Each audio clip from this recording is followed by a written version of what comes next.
Welcome to the channel Flying Meditator.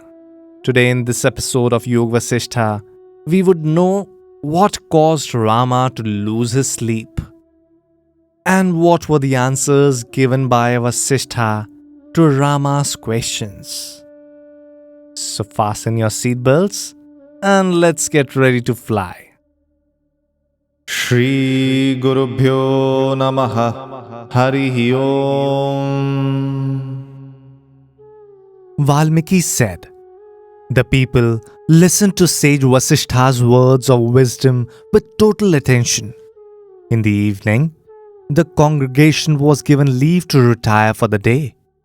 When the assembly had thus dispersed, Vasishtha gave leave to the princes, Rama and his brothers, to retire for the day. When night fell, all except Rama retired to bed. But Rama could not sleep. Thus, Rama contemplated the illuminating words of sage Vasishtha.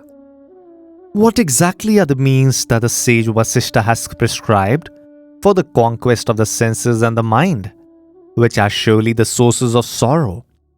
It is impossible to abandon enjoyment of pleasure, and it is not possible to end sorrow without abandoning such enjoyment. This indeed is a problem. But since the mind is a crucial factor in all this, surely if the mind once tastes the supreme peace, freed of all world illusion, it will not abandon it, and thus it will not run after the sense pleasures.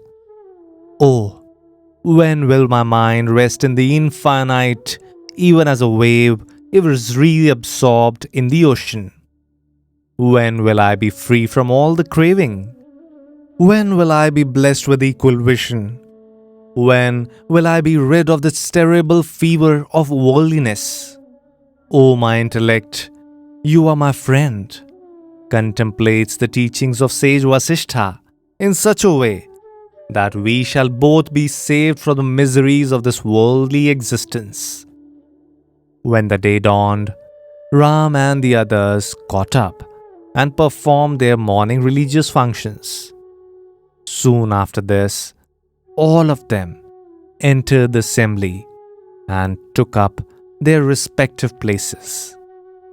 Opening the day's proceedings, Dasharatha said, "O blessed Lord, we feel highly elevated by the words of the supreme wisdom that you uttered yesterday.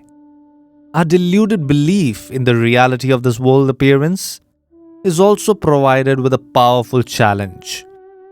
O Rama, only that day on which such sages are worshipped can be regarded as fruitful. The other days are of darkness. This is your best opportunity. Enquire and learn from the sage that which is worth learning."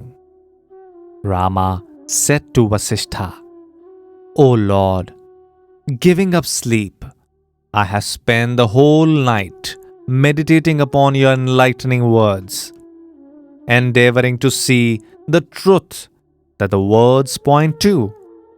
Thus have I enshrined that truth in my heart. Who will not bear your teachings on his heart, knowing that they confer the highest bliss on them? At the same time, they are extremely sweet to hear. They promote every type of auspiciousness, and they bring us the incomparable experience. Hence, O Lord, I pray, resume your most excellent discourse." Vasishtha said, "O Rama, kindly listen to this discourse on the dissolution of the universe and the attainment of the supreme peace. This seemingly unending world appearance is sustained by impure, that is, rajas, and dull, tamas beings, even as a superstructure is sustained by pillars. But it is playfully and easily abandoned by those who are of pure nature, even as The sloth is effortlessly abandoned by the snake. They who are of pure, sattvic nature, and they whose activities or rajas are based on purity and light, that is sattva, do not live their life mechanically, but inquire into the origin and the nature of this world appearance. When such inquiry is conducted with the help of the right study of scriptures and the company of the holy ones, there arises a clear understanding within oneself in which the truth is seen as in the light of a lamp. Not until this truth is perceived by oneself, for oneself, through such inquiry, is the truth really seen. O Rama, you are indeed of a pure nature. Therefore, inquire into the nature of the truth and the falsehood, and be devoted to the truth. That which was not in the beginning, and which will cease to be after a while, how can that be regarded as truth? That alone can be regarded as truth which has always been and which will always be. Birth is of the mind, O Rama, and growth is mental too. And when the truth is clearly seen, it is mind that is liberated from its own ignorance. Hence, let the mind be led along the path of righteousness by the prior study of scriptures, company of the holy ones, and the cultivation of dispassion. Equipped with all these, one should resort to the feet of a master whose wisdom is perfected. By faithfully adhering to the teachings of the master, one gradually attains to the plane of total purity. O Rama, behold the self by the self through pure inquiry, even as the cool perceives the entire space. One is tossed over the waters of this illusory world appearance like a piece of straw, only as long as one does not get into the secure boat of self-inquiry. Even as particles of sand floating in water settle down when the water is absolutely steady, the mind of the man who has gained the knowledge of the truth settles down in total peace. Once this knowledge of the truth is gained, it is not lost. Even if a piece of gold has lain in a heap of ashes, the goldsmith finds no problem in seeing it. When the truth has not been known, there may be confusion, but once it is known, there can be no confusion. Ignorance of self is the cause of your sorrow. Knowledge of the self leads to delight and tranquility. Resolve the confusion between the body and the self, and you will be at peace at once. Even as a nugget of gold fallen into the mud is never spoiled by the mud, the self is untainted by the body. With uplifted arms I proclaim, self is one thing and the body is another, even as water and the lotus. But no one listens to me.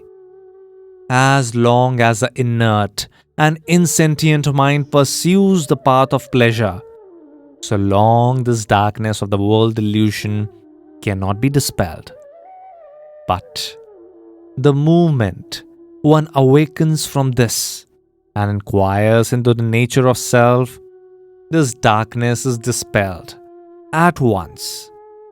Hence, one should constantly endeavor to awaken the mind which dwells in the body in order that one may go beyond the process of becoming, for such becoming is fraught with sorrow. Even as the sky is not affected by dust particles floating in it, the self is unaffected by the body. pleasure and pain are falsely imagined to be experienced by oneself, even as one falsely thinks that the sky is polluted by dust.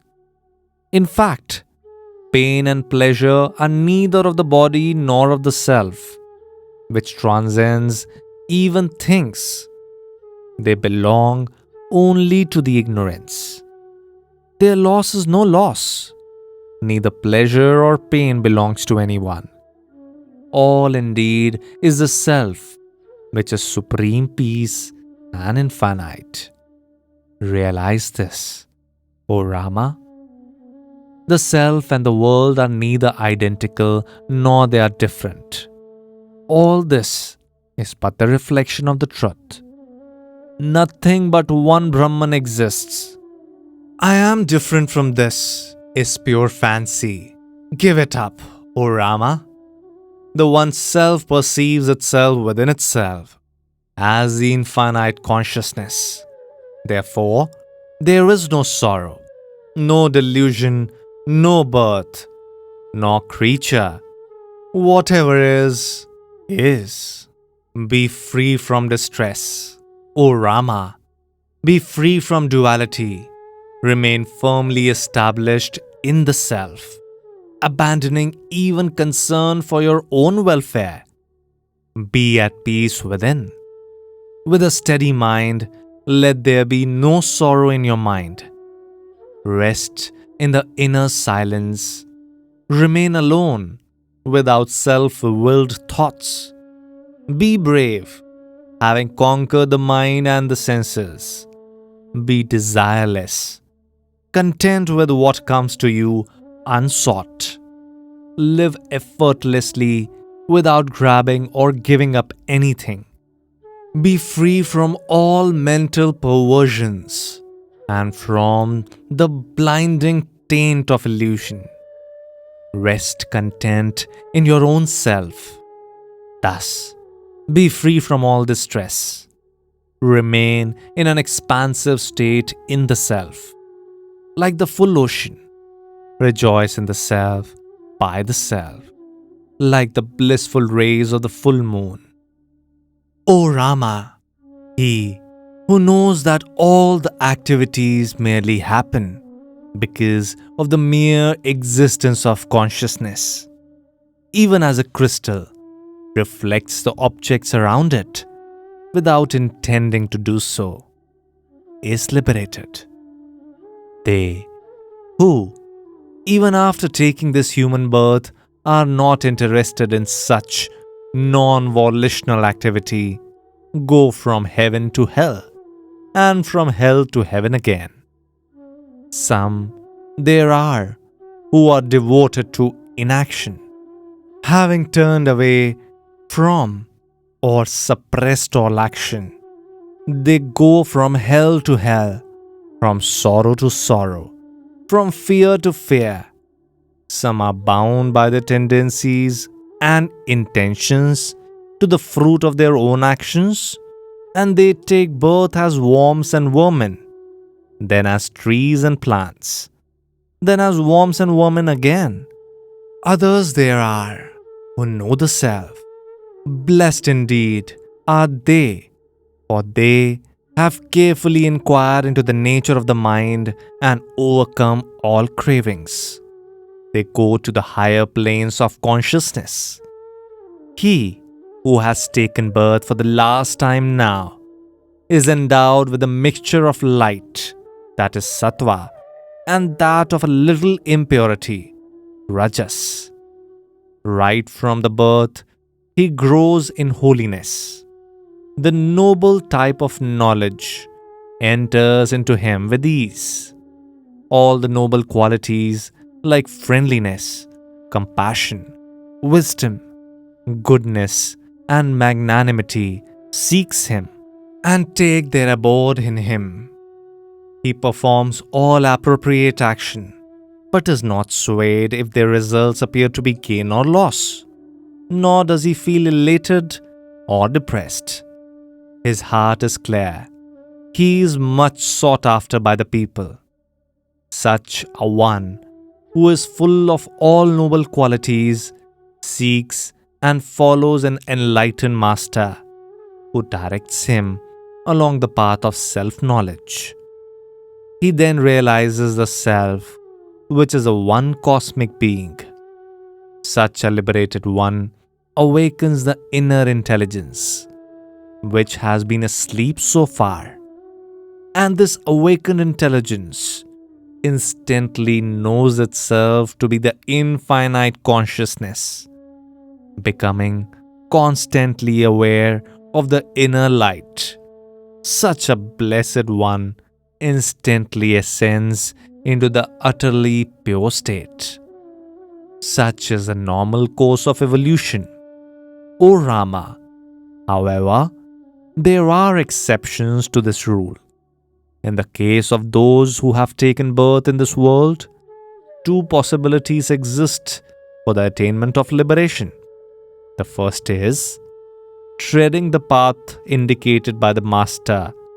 The seeker gradually reaches the goal of liberation. The second, self-knowledge literally drops into one's lap, as it were, and there is instant enlightenment. I shall narrate to you an ancient legend which illustrate the second type of enlightenment. Please listen. With this, we finish today's chapter. See you again.